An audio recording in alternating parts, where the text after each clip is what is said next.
You know that feeling, right? You've written some code, it runs, it gets the job done, but deep down, you just know it could be better, a lot better, faster. Today, we're going to dive into one of those core concepts that really separates the good code from the truly great code.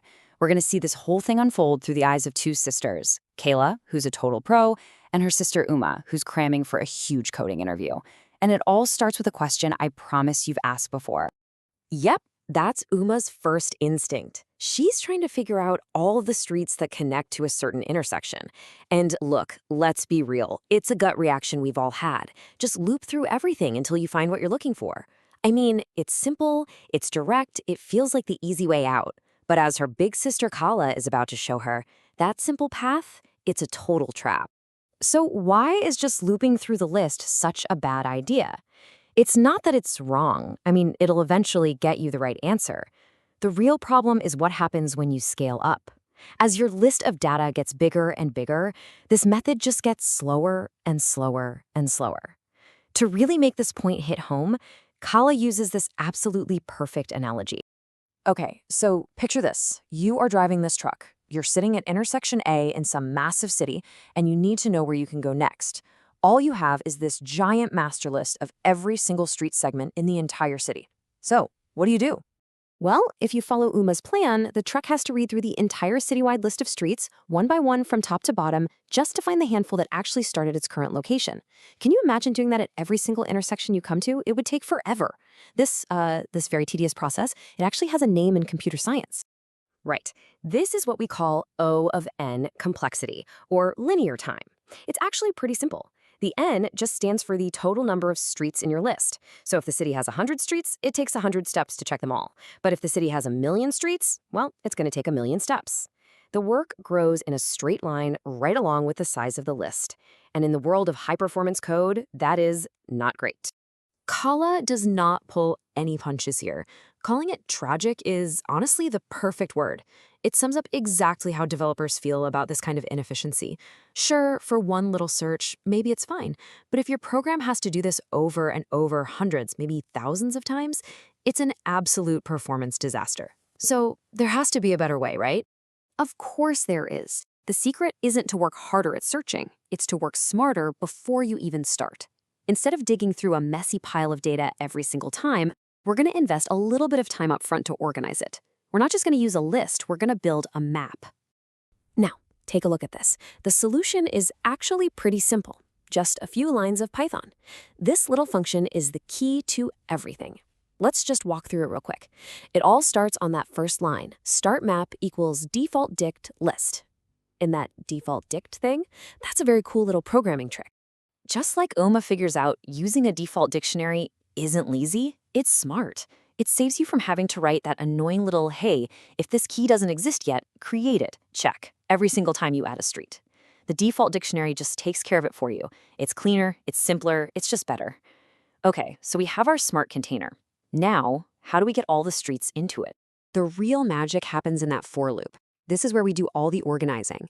And the beautiful part is how efficient it is. We only have to go through that master list of streets one time.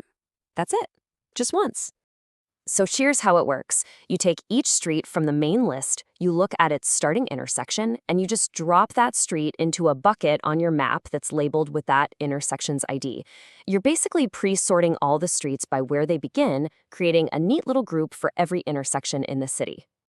Now, of course, this organizing step isn't free. It takes time. And that time is proportional to the number of streets. So yeah, it has a cost of O of n. But here is the critical part. It is a one-time cost. Think of it like a strategic investment. You're spending some time now to save yourself a massive amount of time later on. And the payoff for this investment is just huge. Because once you've paid that one-time organizational price, every single search you do from that point on is practically instant. Let's jump back in the truck to see exactly what this looks like. So now, with our brand new map, the truck doesn't scan anything. It just says, okay, I'm at intersection A, and it goes directly to the intersection A bucket on the map. And bam, just like that, it has a complete list of every single street that starts from right there. This incredible speed has a name, too. This is O of 1, or constant time, and what that means is that it doesn't matter if our city has 100 streets or 100 million streets. Looking something up in a map like this takes pretty much the same incredibly tiny amount of time. It is, for all practical purposes, instantaneous. The size of the total list just doesn't matter anymore.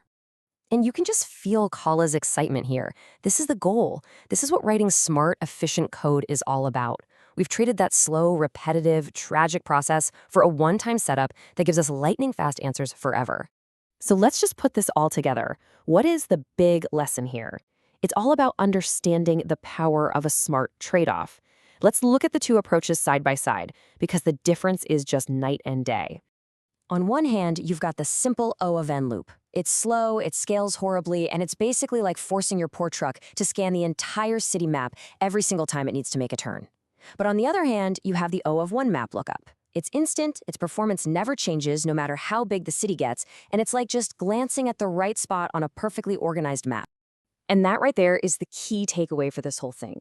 You make a single one-time investment of ON to build this organized data structure, and your reward? You get to perform countless instantaneous O1 operations for the rest of your program's life. It is a trade you should make every single time. And this is that aha moment, right?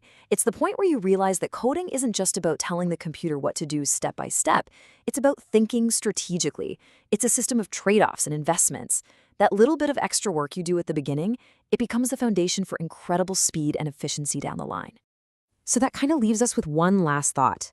This whole idea, investing time up front to organize things for faster access later, it doesn't just apply to coding. It applies to how we set up databases, how computers organize files, even just how we organize our own lives and our work. So the question I want to leave you with is this. Where in your world could a smart, one-time investment up front save you a truly tragic amount of time down the road? Thanks for tuning in.